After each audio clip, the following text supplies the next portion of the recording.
Hi, I'm Kes Ballantyne, and this is Higher Ed Hacks, where I help you navigate learning and working in higher education.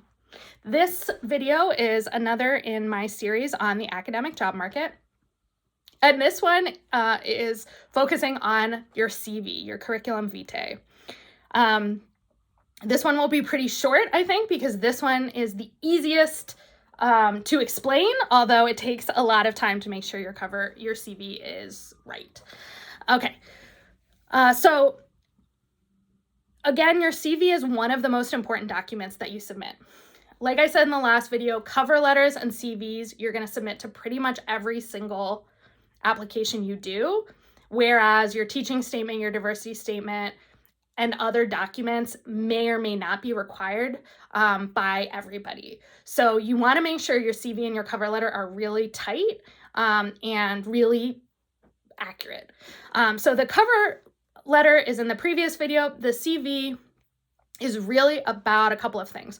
One, it's about making sure that it's an academic CV and not a resume. So if you don't know the difference between those two things, you need, and even if you do, I really encourage you to look up models online of CVs. Look at your mentors, people who work at your university, look at ones maybe of people you know at other universities to see the various formats you can use. But you certainly want to use an academic format. Usually that means that the layout starts with, of course, a header on the first page of who you are and your contact information. But then it starts with education. So not an objective like a regular resume, but your education. And then remember, you want to be thinking of the order in order of kind of what's important to getting these jobs. So in comparison to a regular resume where you would go chronologically from like most recent to the end, this you're going to have different sections. And each of those will be chronologic from the most recent down to the like beginning. So like you're going backwards in time from now until the past. But you're going to organize it into sections. So the organization that I was told was most effective for cover letter or for CVs, is your education, then your peer-reviewed publications with the the citation and your name bolded, so people can quickly peep at it and say, okay, first author, second author, seventh author, whatever it is. So you're going to have that, and then you're going to go into funding. So that's, at least for R1 universities, those are the top two currencies, right? Peer-reviewed publications and funding. So you want to get that at the top, because if they sort of see, oh, that's looking good, then, that's good. Maybe they don't have to page 6 to see that you got funding. So you just want to make it as convenient for the reader as possible. So peer-reviewed publications. Now, at this level, you can include submitted. And in some cases, you can include in preparation. Like if you really are short on publications, but you're very close to submitting something, some people will say, yeah, it's okay to do in preparation. I would not do in preparation for a paper that like you're thinking about or you're doing analysis for. It's like very early stage. Maybe you're only doing data collection. I wouldn't put anything on my CV that wasn't like pretty soon it's going to be submitted. But one of the benefits of putting that there when you don't have a lot of publications early on is that then people can sort of see what are the kinds of things you're thinking about and what are the kinds of target journals you're looking at, which is important for some universities. It depends on the program, whether they're caring where you publish, but it's still worth sort of putting your target journal. But overall, again, from my earlier video, your goal by the time you're applying is to have at least one first author or sole author piece, and then probably total 3, but 5 to 7 is better. So I would say 3 with 1 sole author or first author is good for a lot of schools. And then if you're looking at sort of top schools, or you're applying for a job that you're going to be competing with postdocs and assistant professors who are trying to move, you may want to try for 5 to 7. If you get 5 to 7, I think you're like in a really safe space as far as like being able to be competitive with the wide variety of folks you're going to be competing with on the market. So, but again, you are where you are. So whatever you have is good.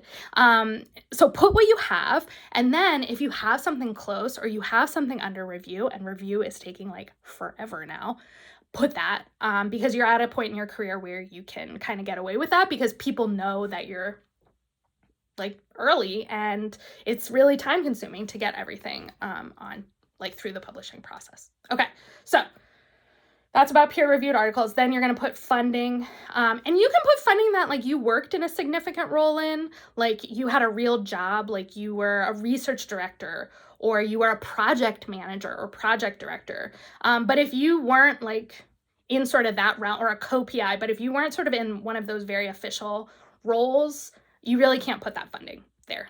So a lot of people at our at this early level have like just dissertation funding, and some people have none, and that's fine. So after funding, then you're putting in peer-reviewed conference presentations.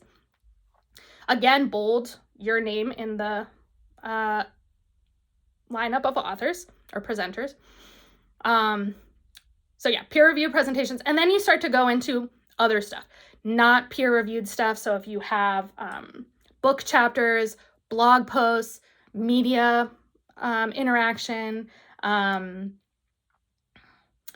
policy briefs that were published on a website, all those kinds of things. You can figure out how you want to do it. So most people will sort of organize them and have like popular press and media, or maybe they'll have reports and info briefs or whatever. So you can look at sort of how people organize them depending on what kind of stuff you have, or you can think of your own headings.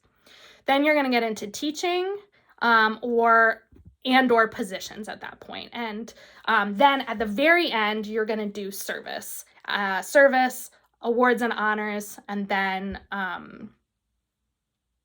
then probably around the end, like what professional networks you're in, like professional associations you're in. Some people will put awards and honors up higher, but I definitely wouldn't put them higher than peer-reviewed, than all the publications that you did. But you can look at the examples of people at your university or similar universities that you want to apply to. Okay, so that's kind of generally the order, but you really should look that up based on other people that you are talking with. If you have an MSW and you did internships, you cannot include those as a job. You can only include those as like relevant experience or internships. Your MSW internships were not a job. They were part of your education. So just remember that. But you can't, do include other actual paid positions that you had possibly, before getting your MSW, before getting your PhD, whatever. That's really valuable, particularly in our field where schools want to see, do you have 2 post MSW years, practice years, because that of course matters for a CSWE and being able to teach various courses. So you do want to put your other jobs, but it's going to go below that academic stuff. This document needs to be essentially perfect. It needs to be formatted in a very clean, consistent way. So weird spacing, different size fonts. So if you do like all caps and then smaller italics and then a little space and then regular text, every entry needs to be like that. Whatever format you end up doing, every entry needs to be like that. So you want to check your spacing, you want to check your fonts, and you want to check your spelling. Everything needs to be spelled correctly. This is the kind of thing that hopefully you started one of these way long ago, like when you were first starting doing research or you were early in your PhD and you've just been updating. So then you want to be double, triple, quadruple check that every single thing is right and that the formatting and the spelling and the grammar and everything are 100% correct. You want to check that your years line up, that, those are all right. Sometimes those are hard to remember, so you just want to make sure that that timeline looks right, that if I look up an article, all the stuff on the citation on the journal, in the journal, matches exactly with what you wrote, etc. So you really want to check this quite a few times, and you want to have some other people who are really detail oriented check it a couple of times. Okay, so that's pretty much the CV. There really isn't a page requirement for the CV. It's more that you want to order it in the right way so that the early pages have the most important things. Okay, that's it on CVs.